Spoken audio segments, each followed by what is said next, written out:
Everybody. तो आज हम जो है करंट अफेयर्स 26 अप्रैल 2022 के करेंगे। मेरा नाम है मनिंदर और आप देख रहे हैं ड्रीम आईएएस चैनल। तो सबसे पहले जो है न्यूज़ आ रही है बैटरी स्वैपिंग पॉलिसी के ऊपर। बैटरी स्वैपिंग पॉलिसी जो है नीति आयोग ने अभी पब्लिक कंसल्टेशंस के लिए भेजा है और इसके ऊपर जो इंडस्ट्री है इलेक्ट्रिक व्हीकल्स की वो बहुत खुश है, क्योंकि अगर बैटरी स्वैपिंग पॉलिसी जैसी पॉलिसी हमारे देश में आ जाती है और बैटरी स्वैपिंग इंफ्रास्ट्रक्चर हमारे देश में क्रिएट हो जाता है तो ये हाइब्रिड व्हीकल्स को और ज़्यादा थ्रस्ट देगा। क्या है बैटरी स्वैपिंग? आपने ये प्रॉब्लम ज़रूर देखी होगी इलेक्ट्रिक व्हीकल्स में कि इलेक्ट्रिक व्हीकल्स की बैटरी को चार्ज करना पड़ता है अगर उनको लॉन्ग डिस्टेंस लेके जाना चाहिए।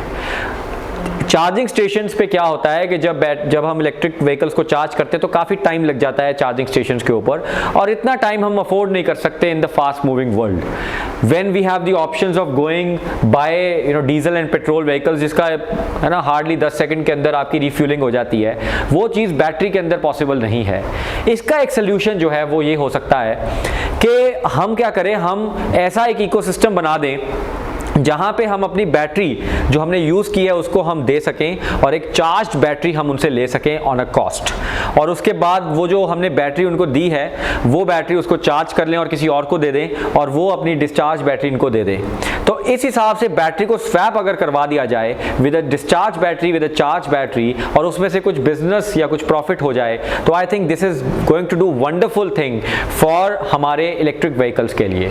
तो इसी के ऊपर नीति आयोग ने अब स्टार्ट किया है इस पॉलिसी को, which I feel is wonderful initiative by the NITI Aayog. तो लेट्स होप कि ये जो इनिशिएटिव है उसको इंप्लीमेंट किया जाए और बैटरी स्वैपिंग पॉलिसी हमारे देश के अंदर जो है इंप्लीमेंट हो। नेक्स्ट न्यूज़ पे चलते हैं। देखिए, बहुत ही खराब न्यूज़ आ रही है सोमालिया में से। सोमालिया आपको जैसे पता है कि हॉर्न ऑफ अफ्रीका हम बोलते हैं। अफ्रीका में एक ऐसी कंट्री है जो बिल्कुल ही हमारे इंडियन ओशन के साथ लगती है। सोमालिया के अंदर बहुत सालों से ड्रॉट लाइक कंडीशंस डेवलप हो रही हैं। इसका जो मेजर रीज़न वो बताया जा रहा है कि सोमालिया में क्लाइमेट चेंज के जो इफेक्ट्स हैं वो बहुत देखने को मिल रहे हैं। क्लाइमेट चेंज की वजह से, एल नीनो इफेक्ट की वजह से यहाँ पे मॉनसून विंड्स या मॉनसून रेन्स कम हुई हैं। मॉनसून रेन्स कम होने की वजह से, बारिश कम होने की वजह से यहाँ की एग्रीकल्चर सेक्टर बिल्कुल ही खत्म हो गया है, जिसकी वजह से ड्रॉट लाइक कंडीशंस डेवलप हुई हैं और ये ड्रॉट टाइम टू टाइम बढ़ता ही जा रहा है। अभी recently UN, Food and Agriculture Organisation, OCHA, UNICEF और वर्ल्ड फूड प्रोग्राम ने ये एक हाईलाइट किया है कि सोमालिया में रफली 40% of the population, 40% of the population जो है वो extreme levels of food insecurity को विटनेस कर रहे हैं, which is a very very strong number. तो इंटरनेशनल कम्युनिटी को और ग्लोबल लीडर्स को ये काम करना पड़ेगा कि कैसे हम इस पूरी क्लाइमेट चेंज की कॉम्प्लेक्सिटीज़ को सॉल्व करें ताकि हमारे लोगों को फूड सिक्योरिटी हो सके। This is very important. Third news पे चलते हैं। ये न्यूज़ आ रही है डिफेंस में से। देखिए, हमें पता है कि देश में डिफेंस की इंडिजिनाइजेशन करने के लिए स्टार्टअप्स को प्रमोट करना बहुत ज़रूरी है। ऐसे बड़े इनोवेटिव स्टार्टअप्स आ रहे हैं डिफेंस के अंदर जो डिफेंस इंडस्ट्री में कहीं आप देख लो ब्लॉकचेन टेक्नोलॉजी लगा लो या आर्टिफिशियल इंटेलिजेंस लगा लो या ऑटोनोमस व्हीकल्स लगा लो या फिर और भी ऐसी इंटरेस्टिंग टेक्नोलॉजीज़ हैं जिसके अंदर डिफेंस स्टार्टअप्स जो हैं काम कर रहे हैं। लेकिन ये जो डिफेंस स्टार्टअप्स हैं इनको कभी ना कभी कुछ सब्सिडी की प्रॉब्लम है या कभी ना कभी कुछ फाइनेंसिंग के क्रंचेस हैं या कभी ना कभी कुछ गवर्नमेंट की तरफ से रेगुलेशंस हैं, तो काफ़ी ज़्यादा ये प्रॉब्लम्स फेस करते हैं। इन सारी प्रॉब्लम्स को सॉल्व करने के लिए गवर्नमेंट ऑफ इंडिया ने एक बहुत ही इंपॉर्टेंट प्रोग्राम स्टार्ट किया है जिसको बोलते हैं iDEX prime innovations for defence excellence का प्रोग्राम है और ये लॉन्च किया है सरकार ने, जिसमें ये डिफेंस स्टार्टअप्स को सपोर्ट करेंगे। 10 करोड़ तक की सब्सिडी भी मिलेगी अगर कोई डिफेंस स्टार्टअप शुरू करना चाहता है। तो बहुत अच्छा प्रोग्राम है और हमारे जो डिफेंस मिनिस्टर हैं राजनाथ सिंह, इन्होंने आईडेक्स को लॉन्च किया है एंड 6 डिफेंस इंडिया स्टार्टअप के अंदर भी इन्होंने एड्रेस किया इस पूरे इनिशिएटिव को। तो आने वाले टाइम में हम देख सकते हैं कि गवर्नमेंट की तरफ से सपोर्ट मिलेगा फॉर द डिफेंस स्टार्टअप्स और इवेंचुअली ये डिफेंस स्टार्टअप्स जो हैं हमारे देश में डिफेंस इंडस्ट्री को आगे लेके जाएंगे। Let's go to the third news item. देखिए, आपको ये बहुत बड़ी सुना होगा, बहुत एक मेजर प्रॉब्लम है कि हमारे देश में लोग अंडर ट्रायल पे चले जाते हैं। अंडर ट्रायल पे जाने के बाद 5-6 साल जेल में लगाने के बाद कई बार ये होता है कि उनको रिहा कर दिया जाता है, मतलब उनको एक्विट कर दिया जाता है।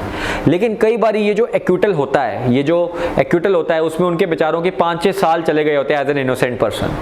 हमारे देश में अभी तक इन लोगों के लिए कोई ऐसा कॉम्पनसेशन का मैकेनिज्म नहीं था कि इनको कुछ कॉम्पनसेट किया जाए या कुछ ऐसी चीज़ किया जाए कि इनके जो 5-6 साल हैं उनकी कुछ वैल्यू लगाई जाए।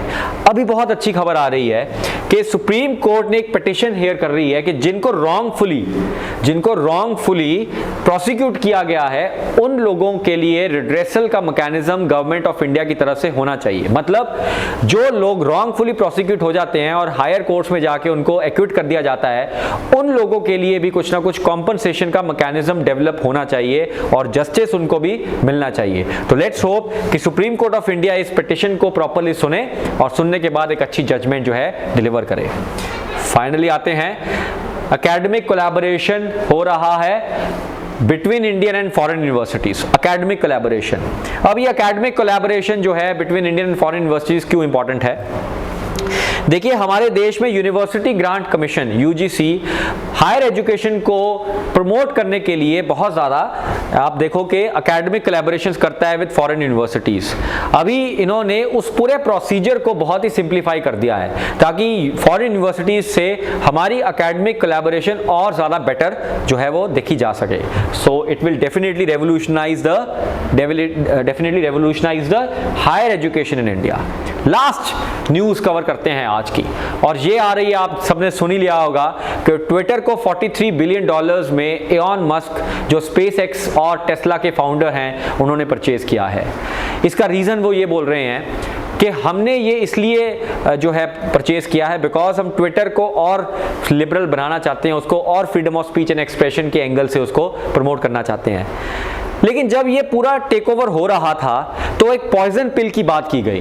पॉइजन पिल जो ट्विटर के एग्जिस्टिंग इन्वेस्टर्स थे उन्होंने बोला कि हम इस हॉस्टाइल टेक ओवर को नहीं अलाउ करेंगे और हम पॉइजन पिल यूज करेंगे सो दैट ये takeover by Elon Musk ना हो सके। पॉइजन पिल इन्वेस्टमेंट की भाषा में ये बोला जाता है कि जब भी कोई कंपनी को ऐसे हॉस्टाइल टेक ओवर करता है, पैसे देके उसको खरीदने की कोशिश करता है, तो उन केसेस के अंदर जो एग्जिस्टिंग इन्वेस्टर्स ये सारे इंस्ट्रूमेंट्स यूज करते हैं to delay the takeover या फिर to stop the takeover, तो ऐसे इंस्ट्रूमेंट्स को यूज करने का जो मेथड होता है उसको क्या बोलते हैं हम? पॉइजन पिल। तो पॉइजन पिल को यूज किया जाएगा, लेकिन उन्होंने यूज करने की कोशिश की लेकिन नहीं हो पाया बिकॉज एलॉन मस्क ने जो है अल्टीमेटली ट्विटर को $43 बिलियन में खरीद ही लिया। इसमें कई बारी बैक एंड पे भी काम चलता है, बैक एंड इन्वेस्टमेंट्स भी होती हैं, वो सारी चीज़ें।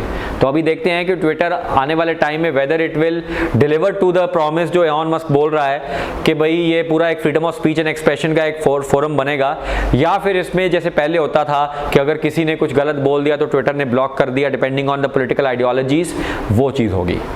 तो ये हैं आज के न्यूज़ आइटम्स। आपको आई थिंक अच्छे लगे हों तो प्लीज़ चैनल को लाइक, शेयर और सब्सक्राइब ज़रूर करिएगा। मेरा नाम है मनिंदर, आप देख रहे थे dream IAS channel. Thank you everybody.